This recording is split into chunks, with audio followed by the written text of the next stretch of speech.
vidvishabhai. Om Shanti, Shanti, Shanti.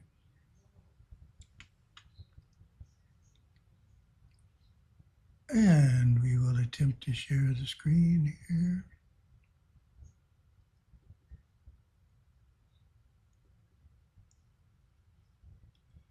Very good. See if I can move this one. There we go.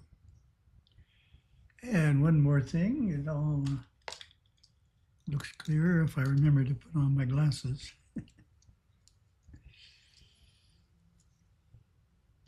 Okay, we are ready to go here.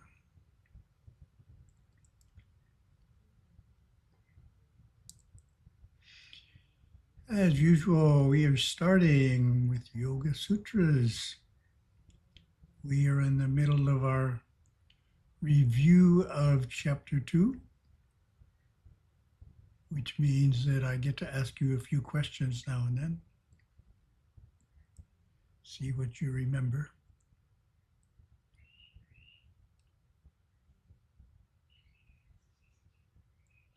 And we're starting with this question.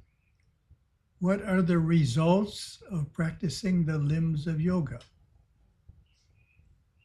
What are the benefits? How does it help the yogi?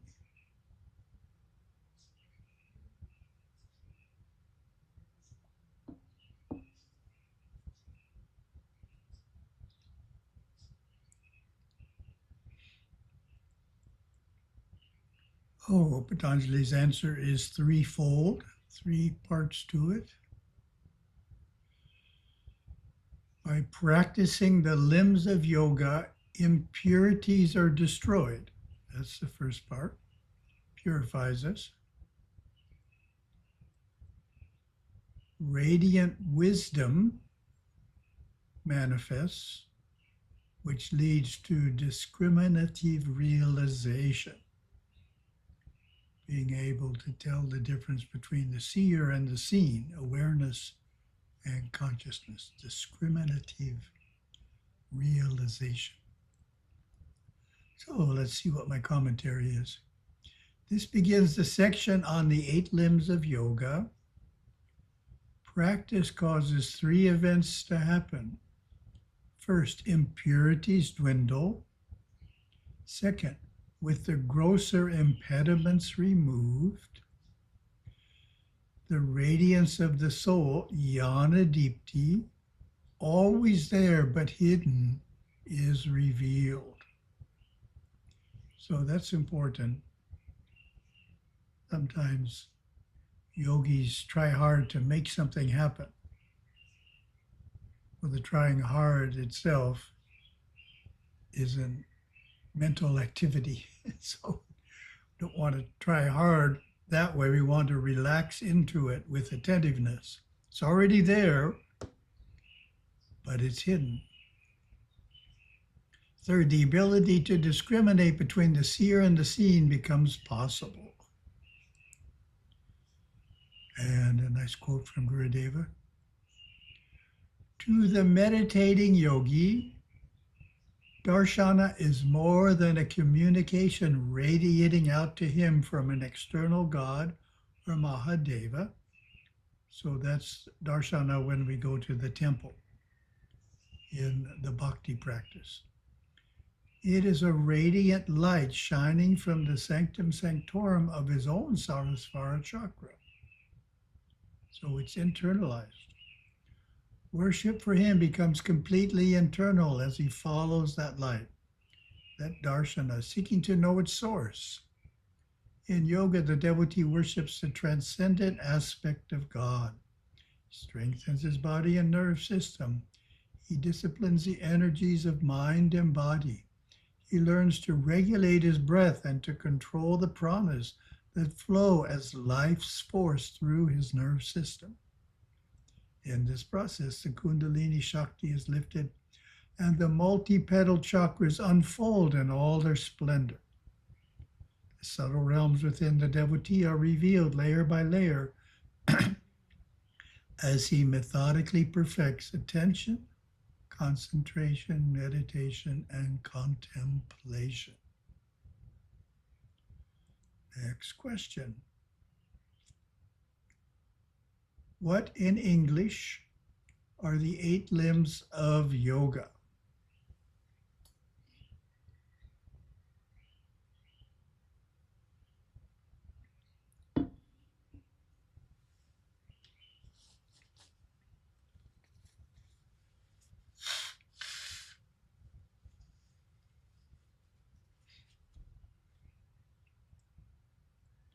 The 8 limbs are restraints, yamas, observances, niyamas, postures, breath control, withdrawal of the senses, concentration, meditation, and meditative absorption, which is the English rendering for samadhi. So we're going to look at the yamas and niyamas. So remember, Patanjali only has 5 of each, whereas other scriptures, including Gurudeva's approach, takes the 10 of each system. Non-injury, truthfulness, non-stealing, celibacy, and non-possessiveness are the restraints. These constitute the great vow and are universally valid, irrespective of one's class, place, time, or circumstance. They apply to everybody in all situations at all times. Purity, contentment, austerity, self-study, and devotion to God are the observances.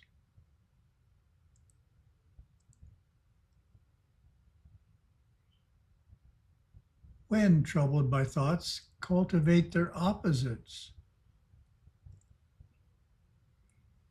Thoughts such as violence, whether acted upon, caused, or permitted, even if permitted, triggered by slight, moderate, or intense greed, anger, or delusion, find unending fruition in suffering and ignorance.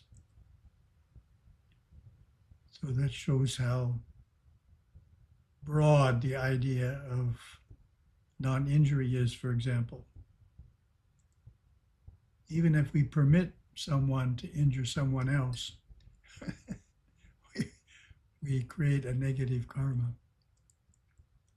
Therefore, cultivate the opposite. Good advice. So now we get to see what happens when someone really masters each of these qualities. In the presence of one established in non-injury, hostility is abandoned just by being in the person's presence. When one is established in truthfulness, his actions assuredly bear fruit. When one is established in non-stealing, all treasures draw near. That's interesting. So if you're not trying to accumulate in a way you shouldn't, then that's when they come, the treasures draw near. When established in celibacy, one obtains great vitality. When non-possessiveness is steadfast, knowledge of the how and why of birth is revealed. That's an interesting one. Then we go on to the niyamas. From purity arises a detachment from one's body and a natural withdrawal from external association. This means we become sensitive to people who are worldly. From purity of the luminous mind arise cheerfulness, one-pointedness, mastery of the senses, and fitness to realize the self. From contentment, second niyama, unsurpassed happiness is attained.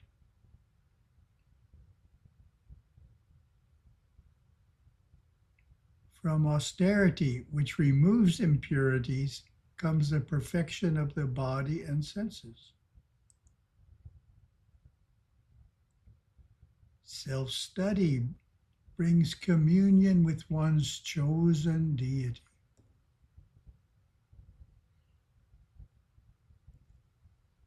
Very good. Okay, so that completed a section. It's a little shorter than usual. So we have a question. Fill out some more time here.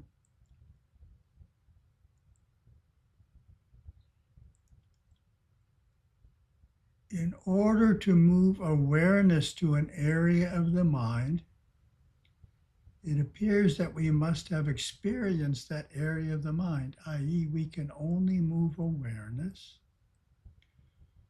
to places we already know or have experienced. How do we train ourselves to move awareness to areas that we have not experienced? How would you answer that question?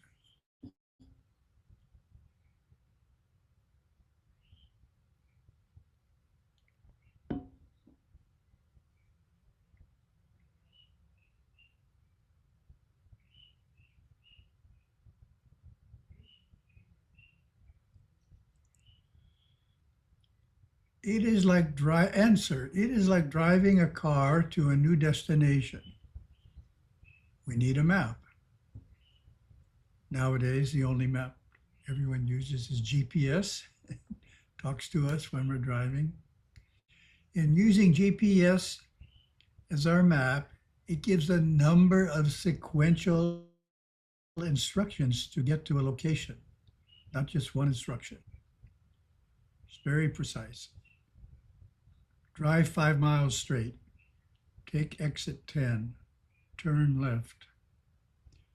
Go straight for 500 yards. Your destination is on the right. Like that, for example.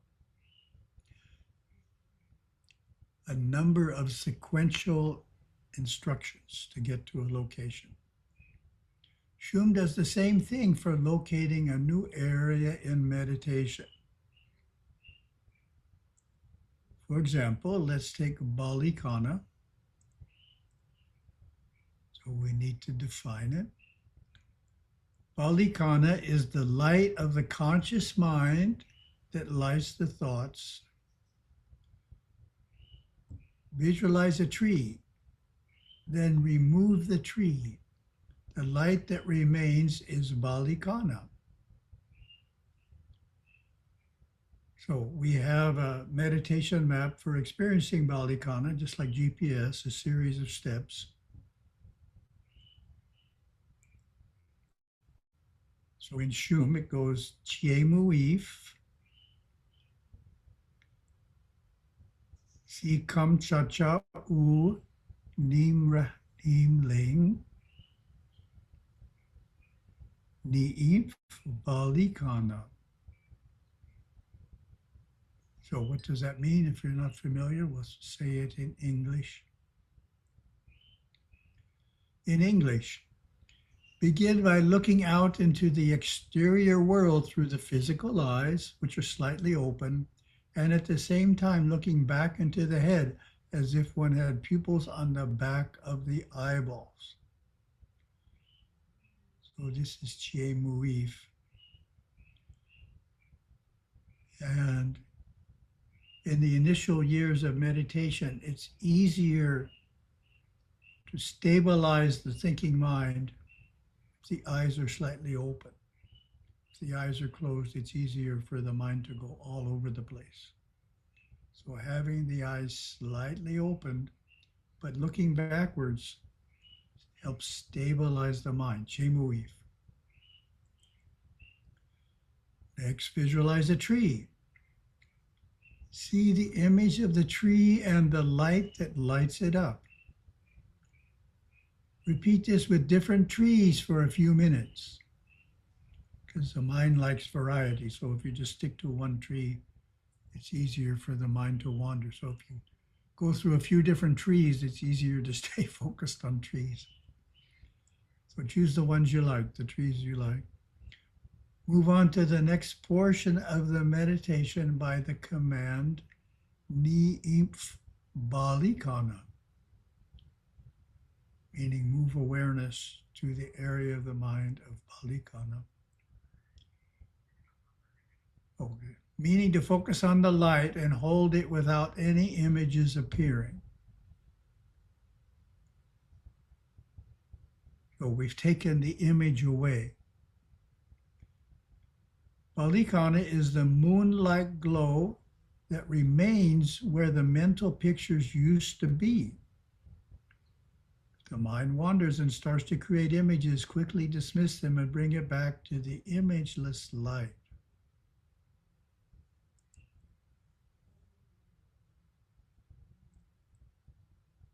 Deeper meditations on inner light start with Balikana